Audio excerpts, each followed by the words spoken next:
Bahasa Indonesia merupakan bahasa resmi sekaligus bahasa nasional di Indonesia.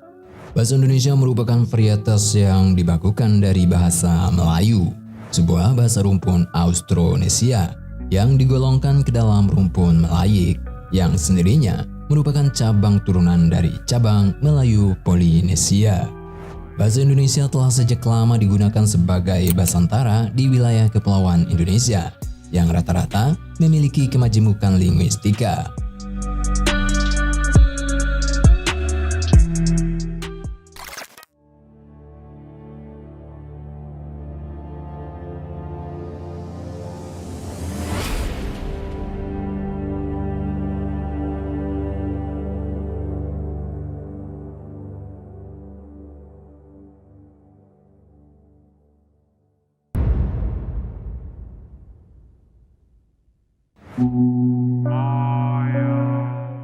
Kosakata bahasa Indonesia juga dipengaruhi oleh beberapa bahasa lokal di wilayah kepulauan Indonesia, serta dari bahasa asing yang disebabkan oleh kontak sejarah dan keterikatan sejarah dengan bahasa lain dari wilayah lainnya. Bahasa Indonesia memiliki banyak kata serapan yang berasal dari bahasa-bahasa Eropa, terutama dari bahasa Belanda, Portugis, Spanyol, dan Inggris. Bahasa Indonesia juga memiliki kata serapan yang berasal dari bahasa Sanskerta, Tionghoa, dan Arab yang membaur menjadi elemen dalam bahasa Indonesia yang terpengaruh karena adanya faktor-faktor seperti aktivitas perdagangan maupun religius yang telah berkembang sejak zaman kuno di wilayah kepulauan Indonesia. Akar bahasa Indonesia baku adalah Melayu Riau, sekarang Kepulauan Riau. Sedangkan akar bahasa Indonesia gaul Jakarta adalah bahasa Betawi. Dalam perkembangannya, bahasa ini mengalami perubahan akibat penggunaannya sebagai bahasa kerja di lingkungan administrasi kolonial dan berbagai proses pembakuan sejak awal abad ke-20. Penamaan bahasa Indonesia sendiri diawali sejak dicanangkannya Sumpah Pemuda pada 28 Oktober 1928 untuk menghindari kesan imperialisme bahasa apabila nama bahasa Melayu tetap digunakan. Proses ini menyebabkan berbedanya bahasa Indonesia saat ini dari varian bahasa Melayu yang digunakan di Riau dan Kepulauan maupun Semenanjung Malaya. Hingga saat ini bahasa Indonesia merupakan bahasa yang hidup, yang terus menghasilkan kata-kata baru, baik melalui penciptaan maupun penyerapan dari bahasa daerah dan bahasa asing. Pada tahun 1953, setidaknya terdapat 23.000 jumlah kosakata dalam Kamus Bahasa Indonesia, yang sebagian besar diadopsi dari bahasa Melayu. Hingga sekarang, jumlah kosakata dalam Kamus Bahasa Indonesia terus bertambah. Meskipun dipahami dan dituturkan oleh lebih dari 90% warga Indonesia, bahasa Indonesia bukanlah bahasa ibu bagi kebanyakan penuturnya. Sebagian besar warga Indonesia menggunakan salah satu dari 708 bahasa yang ada di Indonesia sebagai bahasa ibu. Istilah bahasa Indonesia paling umum dikaitkan dengan bentuk baku yang digunakan dalam situasi resmi. Ragam bahasa baku tersebut berhubungan diglosik dengan bentuk-bentuk bahasa Melayu vernakular yang digunakan sebagai perangkat komunikasi sehari-hari. Artinya, penutur bahasa Indonesia kerap kali menggunakan ragam bahasa sehari-hari dan atau mencampur adukan dengan dialek Melayu lainnya atau bahasa ibunya. Meskipun demikian, bahasa Indonesia digunakan sangat luas di perguruan-perguruan, di media massa, sastra, perangkat lunak, surat menyurat resmi, dan berbagai forum publik lainnya. Sehingga dapatlah dikatakan bahwa bahasa Indonesia digunakan oleh semua warga Indonesia. Selain dalam skala nasional, bahasa Indonesia juga diakui sebagai salah satu bahasa resmi di negara lain seperti Timur Leste. Bahasa Indonesia juga secara resmi diajarkan dan digunakan di sekolah, universitas maupun institusi di seluruh dunia, terutama di Australia, Belanda, Jepang, Korea Selatan, Timur Leste, Vietnam, Taiwan, Amerika Serikat, Inggris, dan lain-lain. Fonologi dan tata bahasa Indonesia dianggap relatif mudah. Menurut sebagian peneliti, dasar-dasar yang penting untuk komunikasi dasar dapat dipelajari hanya dalam kurun waktu beberapa minggu. Istilah bahasa Indonesia juga terkadang digunakan dalam bahasa Inggris dan bahasa lain untuk menyebut bahasa nasional Indonesia. Bahasa Indonesia terkadang disingkat menjadi bahasa oleh orang asing yang menganggap bahwa itu adalah nama bahasanya.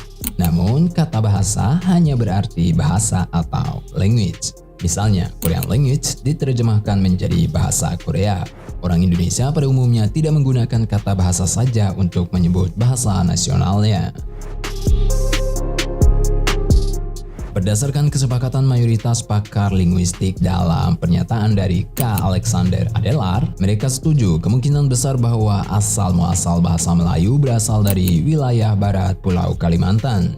Bentuk awal dari bahasa Proto-Melayu mulai digunakan minimal pada tahun 1000 sebelum Masehi dan sering diperdebatkan sebagai bahasa moyang dari rumpun bahasa Melayik. Sedangkan moyang dari rumpun bahasa Melayik yaitu bahasa Proto-Melayu Polinesia yang merupakan turunan dari bahasa Proto-Austronesia, mulai berpisah dari bahasa moyangnya yang dimulai dari minimal pada tahun 2000 sebelum Masehi sebagai dampak ekspansi ke arah selatan yang dilakukan oleh suku bangsa Austronesia ke Asia Tenggara Maritim dari Pulau Taiwan. Bahasa Melayu yang merupakan bahasa turunan Melayu merupakan bagian dari rumpun bahasa Austronesia yang termasuk diantaranya dari Asia Tenggara, Samudra Pasifik, dan sebagian kecil bahasa yang ada di benua Asia. Bahasa ini memiliki tingkat kesalingpahaman dengan bahasa Melayu standar yang digunakan di Malaysia yang secara resmi dikenal dengan nama Bahasa Malaysia. Meskipun memiliki perbedaan leksikal yang cukup besar sehingga keduanya dianggap sebagai dialek dari bahasa Melayu. Meskipun demikian, variasi vernakular dari bahasa Indonesia dan bahasa Malaysia memiliki kesalingpahaman. Namun, kedua bahasa kesalingpahaman yang terbatas yang dibuktikan dengan fakta bahwa orang Malaysia sulit memahami sinetron Indonesia yang ditayangkan di saluran televisi yang ada di Malaysia dan begitu juga sebaliknya. Indonesia memiliki lebih dari 700 bahasa daerah yang dipergunakan. Mayoritas warga Indonesia menggunakan minimal 2 bahasa dalam kehidupan sehari-hari, dengan salah satu bahasa Indonesia serta bahasa daerah sesuai dengan lokasi tempat tinggalnya. Karena penggunaan 2 bahasa inilah, bahasa daerah sering mempengaruhi kosakata dalam bahasa Indonesia, seperti dari bahasa Jawa. Selain bahasa daerah, bahasa Belanda memberikan kontribusi tertinggi dalam kosakata bahasa Indonesia sebagai dampak kolonisasi oleh Belanda. Bahasa Indonesia juga mendapatkan pengaruh dari bahasa-bahasa Asia seperti bahasa Tionghoa yang berkembang pada abad ke-15 dan 16 karena perdagangan rempah serta bahasa-bahasa Asia Selatan seperti bahasa Sanskerta, bahasa Tamil, bahasa Hindi, dan bahasa Prakerta yang menyebar dan berkontribusi kosakata pada masa perkembangan kerajaan Hindu dan kerajaan Buddha yang pesat pada masa abad kedua dan ke-14. Bahasa Arab juga ikut berkontribusi kosakata saat penyebaran Islam pada abad ke-13.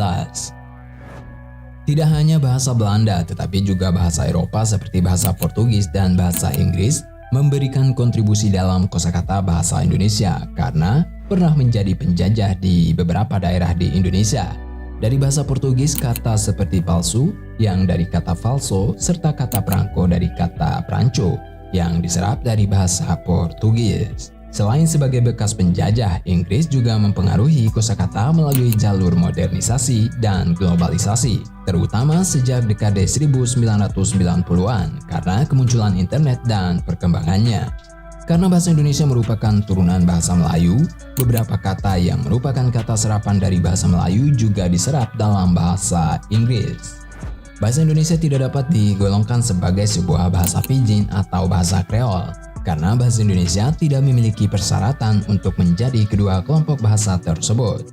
Hal ini dipercaya karena bahasa Indonesia merupakan salah satu cara untuk mencapai kemerdekaan. Namun di sisi lain, bahasa ini tetap menerima kosakata dari bahasa lain seperti bahasa Belanda, bahasa Inggris, dan bahasa Arab yang menyebabkan kata serapannya terus meningkat setiap tahunnya.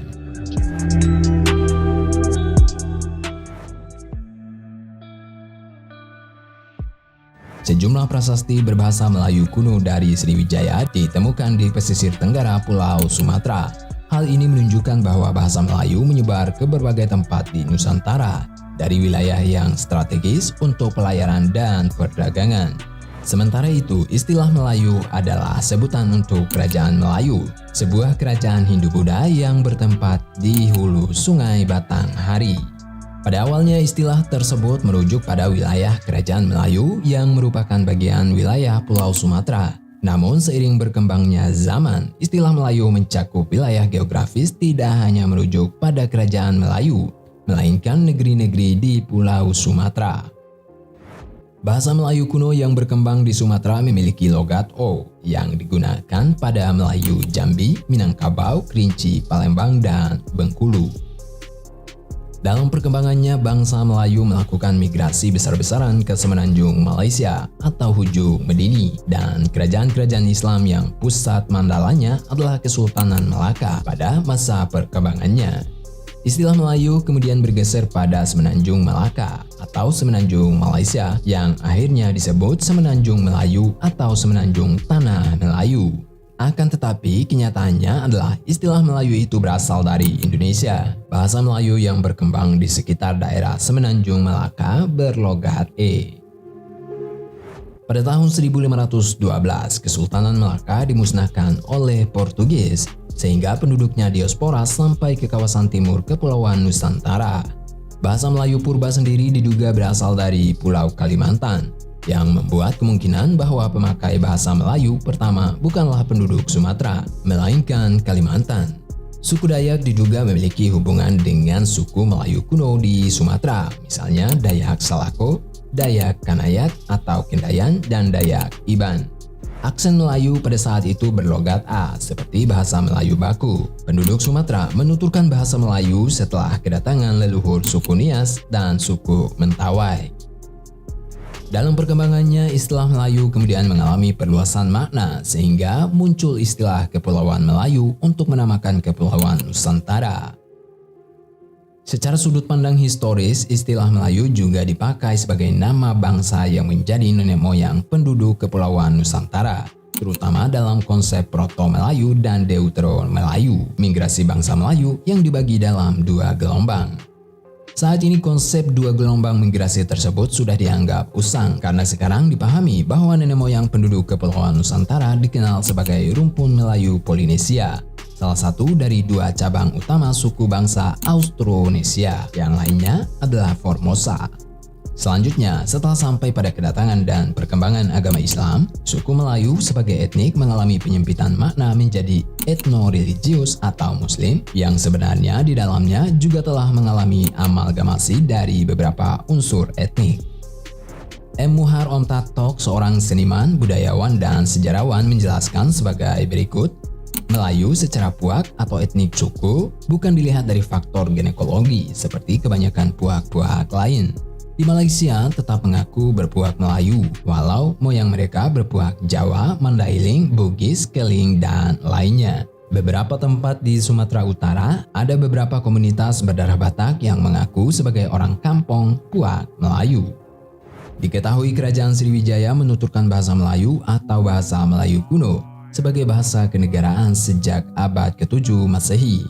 5 prasasti kuno yang ditemukan di Sumatera bagian selatan peninggalan kerajaan itu menggunakan bahasa Melayu yang bertaburan kata-kata pinjaman dari bahasa Sanskerta, suatu bahasa Indo-Eropa dari cabang Indo-Iran. Jangkauan penggunaan bahasa ini diketahui cukup luas karena ditemukan juga dokumen-dokumen dari abad berikutnya di Pulau Jawa dan Pulau Luzon. Sejak itu, kata-kata seperti istri, raja, putra, kawin, dan lain-lain masuk pada periode tersebut hingga abad ke-15 Masehi. Pada abad ke-15, berkembang bentuk yang dianggap sebagai bahasa Melayu klasik. Bentuk ini dipakai oleh Kesultanan Melaka yang perkembangannya kelak disebut sebagai bahasa Melayu tinggi. Penggunanya terbatas di kalangan keluarga kerajaan di sekitar Sumatera, Jawa, dan Semenanjung Malaya. Laporan Portugis misalnya oleh Tommy Pires menyebutkan adanya bahasa yang dipahami oleh semua pedagang di wilayah Sumatera dan Jawa. Magellan dilaporkan memiliki budak dari Nusantara yang menjadi juru bahasa di wilayah itu. Ciri paling menonjol dalam ragam sejarah ini adalah mulai masuknya kata-kata pinjaman dari bahasa Arab dan bahasa Parsi sebagai akibat dari penyebaran agama Islam yang mulai masuk sejak abad ke-12. Kata-kata bahasa Arab seperti masjid, kalbu, kitab, kursi, selamat, dan kertas, serta kata-kata Parsi seperti anggur, cambuk, dewan, saudagar, tamasya, dan tembakau masuk pada periode ini. Proses penyerapan dari bahasa Arab terus berlangsung hingga sekarang. Kedatangan pedagang Portugis diikuti oleh Belanda, Spanyol, dan Inggris meningkatkan informasi dan mengubah kebiasaan masyarakat pengguna bahasa Melayu. Bahasa Portugis banyak memperkaya kata-kata untuk kebiasaan Eropa dalam kehidupan sehari-hari, seperti gereja, sepatu, sabun, meja, bola, bolu, dan jendela. Bahasa Belanda terutama banyak memberi pengayaan di bidang administrasi, kegiatan resmi, dan teknologi hingga awal abad ke-20. Kata-kata seperti asbak, polisi, kulkas, knalpot, dan stempel adalah pinjaman dari bahasa ini. Bahasa yang dipakai pendatang dari Tiongkok juga lambat laun dipakai oleh penutur bahasa Melayu akibat kontak di antara mereka yang mulai intensif di bawah penjajahan Belanda. Sudah dapat diduga, kata-kata Tionghoa yang masuk biasanya berkaitan dengan perniagaan dan keperluan sehari-hari seperti pisau, tauge, tahu, loteng, teko, tauke, dan cukong. Jan Huygen van Lieshoten pada abad ke-17 dan Alfred Russel Wallace pada abad ke-19 menyatakan bahwa bahasa orang Melayu atau Melaka dianggap sebagai bahasa yang paling penting di dunia timur. Luasnya penggunaan bahasa Melayu ini melahirkan berbagai varian tempatan dan temporal. Bahasa perdagangan menggunakan bahasa Melayu di berbagai pelabuhan Nusantara bercampur dengan bahasa Portugis, bahasa Tionghoa, maupun bahasa setempat. Terjadi proses pemijinan di beberapa kota pelabuhan di kawasan timur Nusantara, misalnya di Manado, Ambon, dan Kupang. Orang-orang Tionghoa di Semarang dan Surabaya juga menggunakan varian bahasa Melayu Pidgin. Terdapat pula bahasa Melayu Tionghoa di Batavia. Varian yang terakhir ini malah dipakai sebagai bahasa pengantar bagi beberapa surat kabar pertama berbahasa Melayu sejak akhir abad ke-19. Varian-varian lokal ini secara umum dinamakan bahasa Melayu pasar oleh para peneliti bahasa.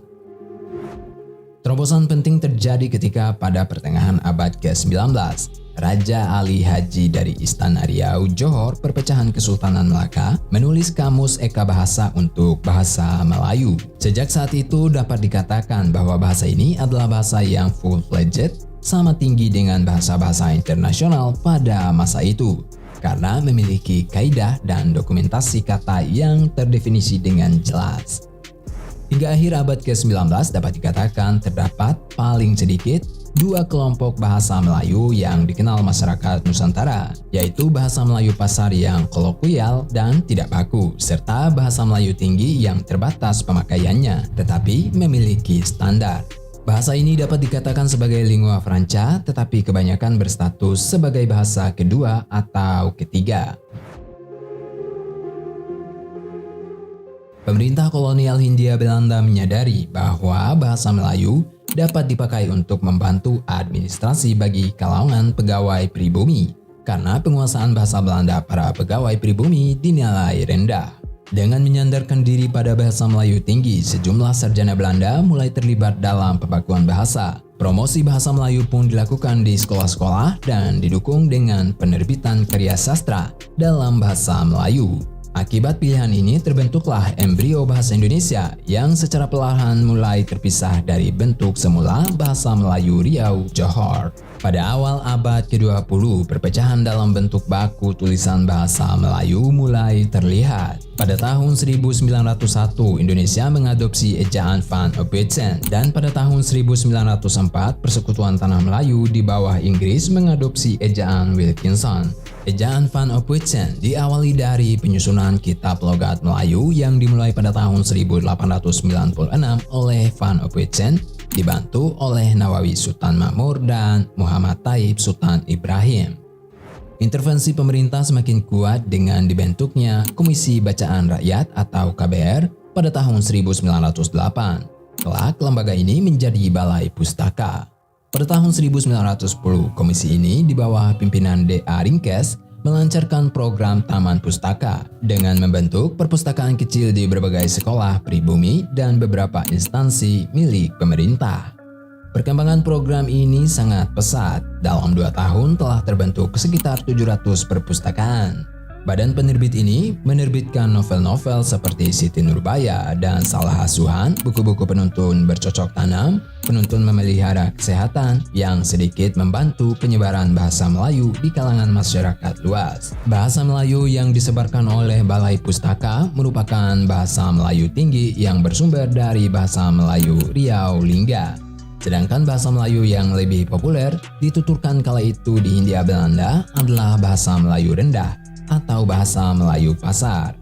Kue Tek Hoi, sastrawan Melayu Tionghoa, mengkritik bahasa tinggi ini sebagai bahasa yang tidak alamiah, seperti barang bikinan, tidak mampu melukiskan tabiat dan tingkah laku sesungguhnya, seperti halnya pembicaraan dalam pertunjukan wayang yang tidak ditemukan dalam perbicaraan sehari-hari. Pada tanggal 16 Juni 1927, Tjahja Datuk Kadjo menggunakan bahasa Indonesia dalam pidatonya. Hal ini untuk pertama kalinya dalam sidang Volksraad, seseorang berpidato menggunakan bahasa Indonesia. Bahasa Indonesia mendapatkan pengakuan sebagai bahasa persatuan bangsa pada saat Kongres Pemuda II tanggal 28 Oktober 1928 yang menghasilkan Sumpah Pemuda. Penggunaan bahasa Melayu sebagai bahasa nasional berdasarkan usulan Muhammad Yamin. Dalam pidatonya pada kongres tersebut, Yamin mengatakan, jika mengacu pada masa depan bahasa-bahasa yang ada di Indonesia dan kesusastraannya, hanya ada dua bahasa yang bisa diharapkan menjadi bahasa persatuan, yaitu bahasa Jawa dan Melayu. Akan tetapi dari dua bahasa itu, bahasa Melayulah yang lambat laun akan menjadi bahasa pergaulan atau bahasa persatuan. Penggantian nama dari bahasa Melayu menjadi bahasa Indonesia mengikuti usulan dari Muhammad Tabrani pada Kongres Pemuda I yang beranggapan bahwa jika tumpah darah dan bangsa tersebut dinamakan Indonesia, maka bahasanya pun disebut bahasa Indonesia. Kata bahasa Indonesia sendiri telah muncul dalam tulisan-tulisan Tabrani sebelum Sumpah Pemuda diselenggarakan. Kata bahasa Indonesia pertama kali muncul dalam harian Hindia Baru pada tanggal 10 Januari 1926. Pada tanggal 11 Februari 1926 di koran yang sama, tulisan Tabrani muncul dengan judul Bahasa Indonesia yang membahas tentang pentingnya nama bahasa Indonesia dalam konteks perjuangan bangsa. Tabrani menutup tulisan tersebut dengan, "Bangsa dan pembaca kita sekalian, bangsa Indonesia belum ada, terbitkanlah bangsa Indonesia itu. Bahasa Indonesia belum ada, terbitkanlah bahasa Indonesia itu. Karena menurut keyakinan kita, kemerdekaan bangsa dan tanah air kita Indonesia ini terutama akan tercapai dengan jalan persatuan anak Indonesia yang antara lain-lain terikat oleh bahasa Indonesia." Selanjutnya, perkembangan bahasa dan kesusastraan Indonesia banyak dipengaruhi oleh sastrawan Minangkabau seperti Marah Rusli, Abdul Muiz, Nur Sultan Iskandar, Sultan Takdir Ali Shahbana, Hamka, Rustam Effendi, Idrus, dan Khairil Anwar. Sastrawan tersebut banyak mengisi dan menambah perbendaharaan kata, sintaksis, maupun morfologi bahasa Indonesia. Pada tahun 1933, berdiri sebuah angkatan sastrawan muda yang menamakan dirinya sebagai Pujangga Baru yang dipimpin oleh Sultan Takdir Ali Shahbana. Pada tahun 1936, Sultan Takdir Ali Shahbana menyusun tata bahasa baru bahasa Indonesia. Meskipun Pujangga Baru membawa pembaruan bagi bahasa dan sastra Indonesia, tetapi bahasa yang dipakai masihlah bahasa Melayu tinggi yang murni. Perbedaan bahasa Melayu tinggi dan Melayu rendah baru mulai pudar setelah munculnya Khairil Anwar. Pada tanggal 25 sampai 28 Juni 1938, dilangsungkan Kongres Bahasa Indonesia I di Solo. Dari hasil kongres itu dapat disimpulkan bahwa usaha pembinaan dan pengembangan bahasa Indonesia telah dilakukan secara sadar oleh cendekiawan dan budayawan Indonesia pada saat itu. Kongres Bahasa Indonesia kemudian rutin digelar 5 tahunan untuk pembahasan perkembangan bahasa Indonesia. Meskipun menyandang nama Bahasa Persatuan, bahasa Indonesia digunakan sebagai bahasa ibu oleh sebagian kecil saja dari penduduk Indonesia, terutama orang-orang yang tinggal di sekitar Jakarta dan kota-kota besar lainnya yang sebagian besar berbahasa Indonesia seperti Medan dan Balikpapan.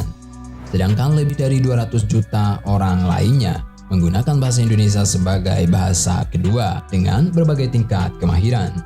Sensus tahun 2010 menunjukkan hanya 19,94% orang berusia di atas 5 tahun yang menggunakan bahasa Indonesia di rumah. Di negara yang memiliki lebih dari 700 bahasa daerah dan beragam kelompok suku, bahasa Indonesia memainkan peran penting dalam mempersatukan keberagaman budaya di seluruh Indonesia. Bahasa Indonesia adalah bahasa utama di media, badan pemerintahan, sekolah, universitas, tempat kerja, dan lain-lain. Bahasa Indonesia baku digunakan untuk keperluan penulisan buku dan surat kabar, serta untuk siaran berita televisi atau radio. Bahasa Indonesia baku jarang digunakan dalam percakapan sehari-hari, sebagian besar terbatas pada keperluan formal saja. Meskipun hal ini merupakan gejala yang umum terjadi pada kebanyakan bahasa di dunia, bahasa Indonesia lisan cukup berbeda jauh dari bahasa Indonesia baku, baik dalam hal tata bahasa maupun kosakata. Hal itu utamanya disebabkan karena orang Indonesia cenderung menggabungkan aspek bahasa daerahnya sendiri dengan bahasa Indonesia.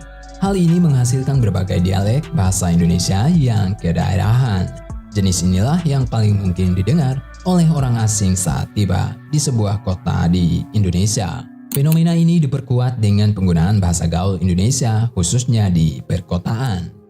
Tidak seperti varietas baku yang relatif seragam, bahasa Indonesia daerah menunjukkan tingkat variasi geografis yang tinggi. Meskipun bahasa Indonesia gaul ala Jakarta berfungsi sebagai norma de facto bahasa informal dan merupakan sumber pengaruh yang populer di seluruh Indonesia. Pemisahan bahasa Indonesia dan bahasa gaul Jakarta ini oleh Benedict Anderson disebut sebagai gejala gramarisasi. Bahasa Indonesia dituturkan di seluruh Indonesia, walaupun lebih banyak digunakan di kawasan perkotaan seperti Jabodetabek dengan dialek Betawi serta logat Betawi. Penggunaan bahasa di daerah biasanya lebih resmi dan seringkali terselip dialek dan logat di daerah bahasa Indonesia itu dituturkan. Untuk berkomunikasi dengan sesama orang sedaerah, kadang-kadang bahasa daerah lah yang digunakan sebagai pengganti untuk bahasa Indonesia. Bahasa Indonesia memiliki kedudukan yang sangat penting seperti yang tercantum dalam Ikrar Ketiga Sumpah Pemuda 1928 dengan bunyi, "Kami putra-putri Indonesia menjunjung bahasa persatuan bahasa Indonesia." Undang-Undang Dasar RI 1945 Bab 15, Bendera Bahasa dan Lambang Negara, serta Lagu Kebangsaan, Pasal 36 menyatakan, bahasa negara ialah bahasa Indonesia. Dari kedua hal tersebut, maka kedudukan bahasa Indonesia sebagai bahasa kebangsaan kedudukannya berada di atas bahasa-bahasa daerah, bahasa negara, bahasa resmi Negara Kesatuan Republik Indonesia. Ejaan-ejaan untuk bahasa Melayu atau Indonesia mengalami beberapa tahapan sebagai berikut. Ejaan Van Opwitzen. Ejaan ini merupakan ejaan bahasa Melayu dengan huruf Latin. Charles Van Opwitzen yang dibantu oleh Nawawi Sultan Makmur dan Muhammad Taib Sultan Ibrahim menyusun ejaan baru ini pada tahun 1896. Pedoman tata bahasa yang kemudian dikenal dengan nama ejaan Van Opwitzen itu resmi diakui pemerintah kolonial pada tahun 1901. Ciri-ciri dari ejaan ini yaitu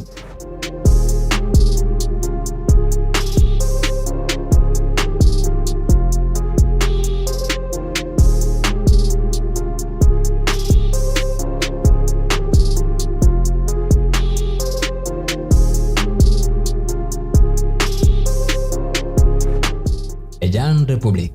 Ejaan ini diresmikan pada tanggal 19 Maret 1947, menggantikan ejaan sebelumnya. Ejaan ini juga dikenal dengan nama Ejaan Suwandi. Ciri-ciri ejaan ini yaitu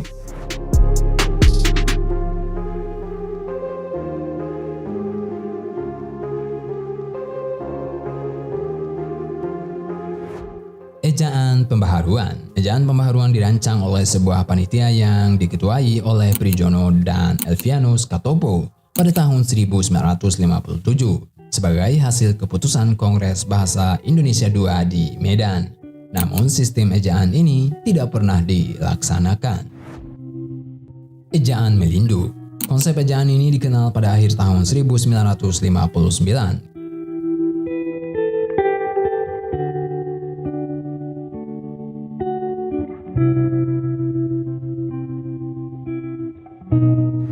Ejaan yang disempurnakan.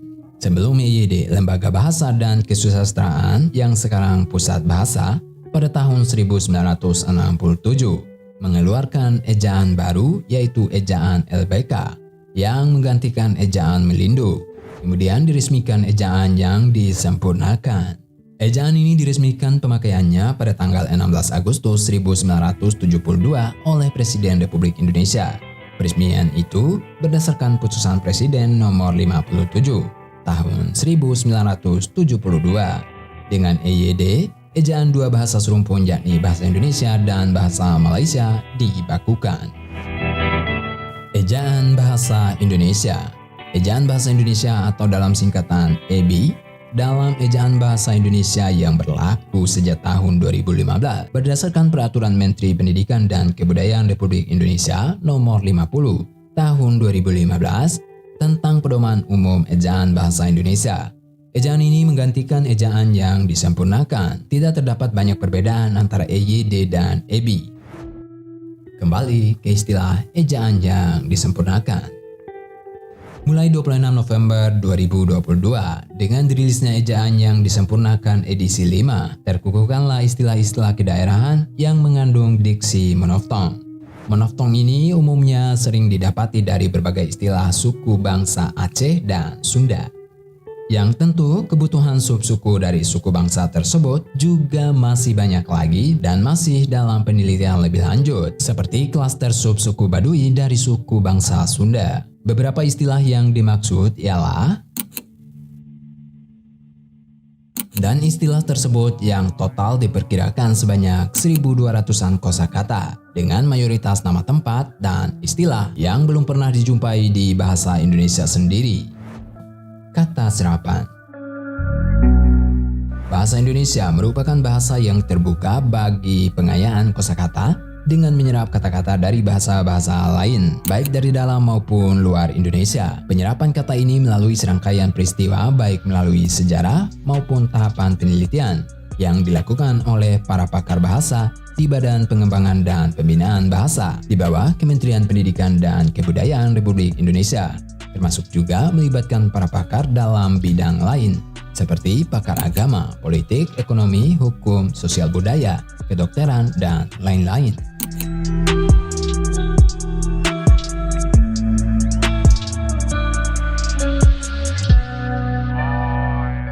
Adapun jumlah kosakata yang diserap dari bahasa-bahasa daerah lain di Indonesia dalam KBBI edisi keempat ditunjukkan di dalam daftar berikut.